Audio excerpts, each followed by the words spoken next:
Goeiedag en baie welkom by sessie 24, die laaste sessie van module 2.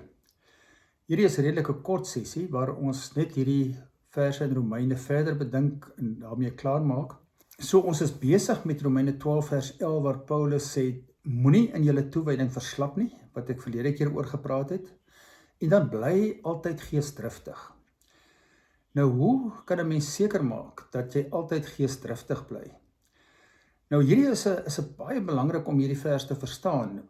Wat beteken dit om geesdriftig te wees? Ek meen, jy kan maar net kyk na 'n skare langs 'n rugbyveld, dan sien jy geesdrif, of 'n atletiekveld.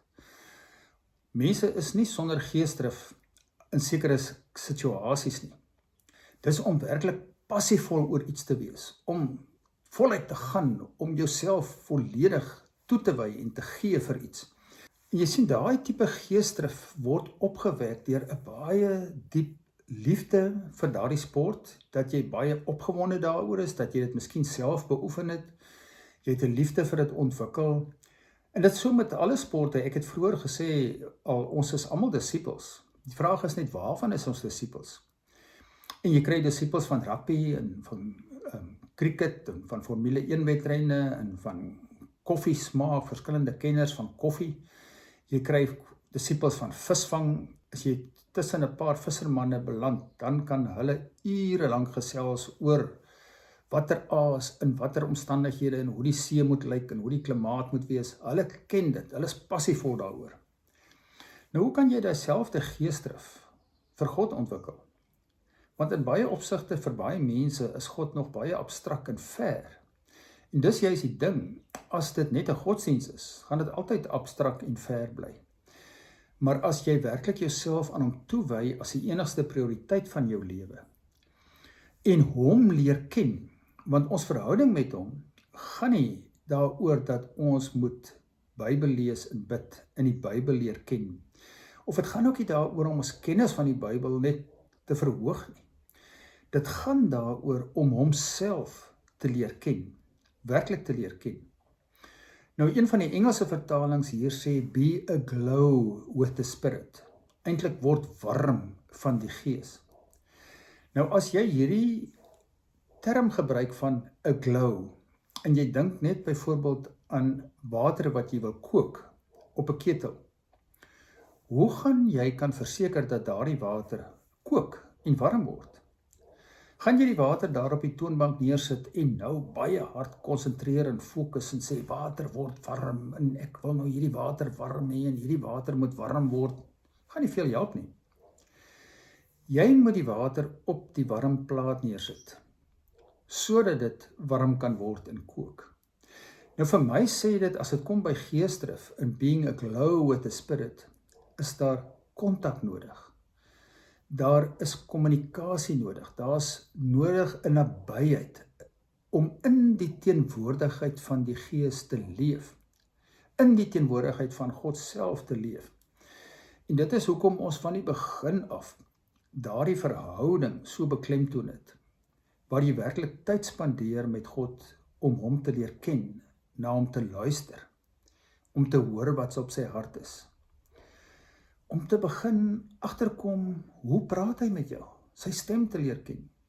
As mens regtig so 'n verhouding met God het, waar jy leer om joernaal te hou en neer te skryf wat hy met jou deel, glo ek dit kan nie anders as dat jy daardeur 'n soort van warmte begin ervaar, 'n omgee van sy kant af. Dat dit jou meer passievol begin maak daaroor om hom beter te leer ken. Opgewonde maak oor hom, soos wat jy opgewonde raak oor ander goed wat jy goed leer ken en passievol oor raak. Want om God werklik te leer ken, kan jy nie anders as om al meer opgewonde en passievol oor hom te raak nie. Jy weet, as jou verhouding met God van so 'n aard is, dat jy weet, dit is belangrik, ek moet dit aan die gang hou, maar dis maar 'n gesukkel, en ek sukkel om by dit uit te kom, en ek sukkel altyd, ek is nie altyd so lus om stil te word nie. Die kerk toe gaan, die goed is ook partykeer maar 'n slep, en ek is ook nie altyd lus daarvoor nie. En ek ken mos nou al vir God, jy weet, maar as ek nou dink oor die afgelope 10, 15, 20 jaar selfs, hoeveel het van my kennis van God het nou al verander, verdiep, toegeneem? Is dit al anders as jare terug, of het dit dalk al eerder bietjie gestagneer? Jy sien, die oomblik as jy ervaar, jou kennis van God is nou daar, en jy weet nou sekere dinge van God, maar dit groei nie regtig nie, dit verdiep nie, dit stagneer, dan het jy nie meer 'n lewende verhouding met God nie. Dan sal jy nooit kan geesdriftig wees oor hom nie, want daar is nie genoeg kontak nie. En ek sê dit nie om te beskuldig nie, dis net 'n feit. As jy regtig in 'n verhouding met hom leef, dan gaan daar altyd 'n groter honger groei, 'n groter dors kom by jou, om hom nog beter te leer ken.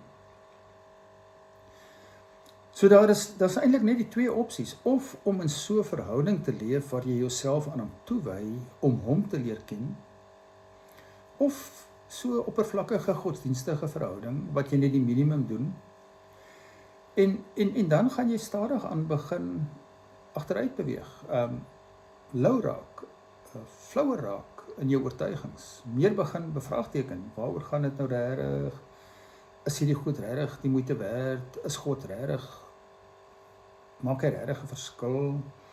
Jy sien, om soort van, soos ons altyd sê, terug te val en weer flouer te raak in jou geloofslewe, is nie iets wat enigiemand beplan nie, niemand beplan dit nie.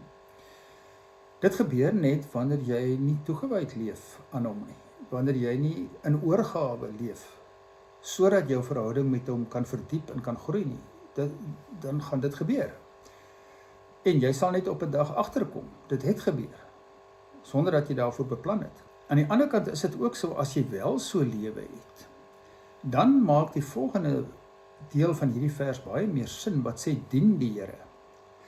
Want jy sien, dan gaan jy vanuit jou verhouding en vanuit dit wat jy by hom hoor en vanuit dit wat jy by hom leer, gaan jy in gehoorsaamheid dinge doen wat hy van jou vra.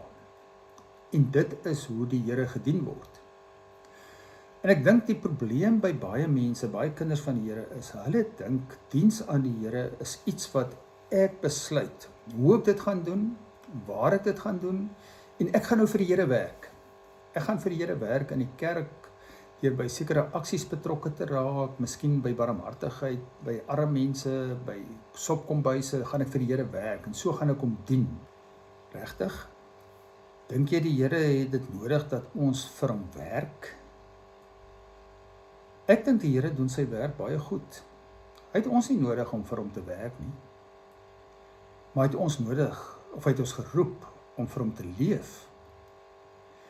En as ons vir hom leef, dan luister ons na hom, en dan is dit spontaan dat ons doen wat hy van ons vra, en luister hoe hy ons betrek by sy planne in sy koninkryk. En dan sien 'n mens dit nie regtig as diens nie. Jy sien dit as 'n voorregte geleentheid om deel te wees van dit wat God doen. Dis nie iets wat jy gaan sê, ek dien nou die Here so en so en so nie. Dit gaan 'n spontane manier van jou lewe word. Iets wat jy as 'n voorreg sien. Maar die mense wat self besluit hoe en waar hulle die Here dien, net om te kan sê hulle dien hom, kan ek weer 'n ander vergelyking vir jou gee. Ek noem dit hier ook in die boekie. Sê nou maar ek het 'n tuinier. Hy kom gereeld elke week, sê 1 of 2 keer in om aan my tuin te kom werk. Nou kom hy vanoggend en ek sê vir hom, hoorie, dis nou vandag tyd om hierdie bedding weer 'n slag skoon te maak. Trek al hierdie ou plante wat nou besig is om dood te gaan uit. En nou maak jy die akkertjies gereed sodat ons nuwe blomme kan plant. En daar wil ek nou hê jy moet bietjie groente plant. En ek gee vir hom so allerlei opdragte van wat hy nou in die dag moet doen. En as ek die middag by die huis kom, dan sien ek daar waar ek wou gehad het, hy moet blomme plant, het hy nou groente gesaai. En daar waar ek wou gehad het, hy moet die akkertjie skoonmaak, staan alles nog net soos dit is. Het hy my dan gedien? Ja, hy het bloot gewoon self besluit wat hy wil doen en hoe hy dit wil doen. En hy het geglo, hy werk vir my, hy dien my, maar hy het my nie gedien nie. Dit sal my eerder 'n bietjie omkrap. Nou so op dieselfde manier glo ek, as jy self sommer besluit wat en waarom, wat jy waar moet doen in die koninkryk, hoe jy vir God wil dien, kan jy dalk op maniere optree wat nie regtig in diens van die koninkryk is nie, omdat jy maar jou eie ding doen. En dit kan ook wees dat jy dit nie baie gaan geniet nie. dat jy na 'n tyd gaan sê, ag wie, ek is nou nie meer lus. Ek is nou al so lank by hierdie sopkombuis betrokke, of ek is nou al so lank besig met die kategese en om kinders te help leer van die Here. Ek meen ek is nou moeg. Ek wil nou 'n slagger breek vat. Ek wil nou 'n bietjie rus. Want as mens werk vir die Here, raak jy moeg. Maar as daar by jou die oortuiging kom, dis wat God van jou vra om te doen, sluit dit aan by wie jy is, jou persoonlikheid, jou gawes. En is dit gewoonlik iets wat jou ook opgewonde maak. En ek het baie mense gesien wat so dan in 'n bediening betrokke raak. Nie om die Here te dien nie, maar omdat vir hulle 'n vreugde is in gehoorsaamheid aan sy leiding. En daai mense sal nooit op 'n dag sê, nou is ek moeg. Nou is ek nie meer lus nie. Nou wil ek nie, jy weet, ek wil nou weer 'n bietjie rus nie. Omdat dit van God afkom, energeer dit hulle, bly dit hulle opgewonde maak. En daarmee sê ek nie, dit kan nooit verander nie, want soos wat jy in verskillende fases van jou lewe is, kan God jou ook op verskillende terreine betrek by sy werk. Dit kan verander. Dit kan 'n tyd kom wat jy sê, ek is nou klaar hiermee, maar dan is dit nie omdat jy moeg is en dat jy nou nie meer lus is nie, dan is dit omdat daar weer iets anders is wat God wys. Iets anders wat jou opgewonde maak, waar jy weer betrek kan word in sy diens, in sy koninkryk. So dink baie goed na ook oor dit wat in hierdie sessie gesê word. Kyk hoe dit jou lewe raak. Dink bietjie aan al die goed waarby jy nou betrokke is. In die gemeente, in die sekulêre wêreld, miskien komitees, wat ook al. Vra vir jouself, hoekom is ek daarbey betrokke? Is ek daarbey betrokke omdat dit die manier is waarop ek die Here wil dien? Of in die sekulêre wêreld om dit die manier is waarop ek vir my 'n CV wil bou? Waarom het ek daar betrokke geraak? En is dit waar God my geroep het om betrokke te wees? Dink daaroor na. En maak seker dat die plekke waar jy betrokke is en jouself en jou tyd gee, dat dit in gehoorsaamheid is aan die leiding van die Here. Want dan is dit in sy diens. Jy sien, as 'n mens dit nie doen nie, dan is jy baie keer betrokke by goed, veral as dit by kerklike werk kom, net omdat jy skuldig voel as jy dit nie doen nie. Net omdat daar so baie gevra en gesoebat word, en niemand is regtig gewillig om dit te doen nie, so nou doen ek dit maar. Dis nie 'n manier om regtig vreugde te vind in diens nie. Maar as dit kom vanuit 'n roeping en 'n oortuiging wat die Here van jou vra, dan kan dit 'n groot vreugde in jou lewe wees, deurentyd. Dit bring ons dan by die einde van module 2. In module 3 gaan ons begin kyk na die roeping van 'n disipel, waar ons baie meer gaan stil staan en kyk na wat beteken roeping regtig, en waartoe roep God ons om in hierdie lewe in sy diens te wees.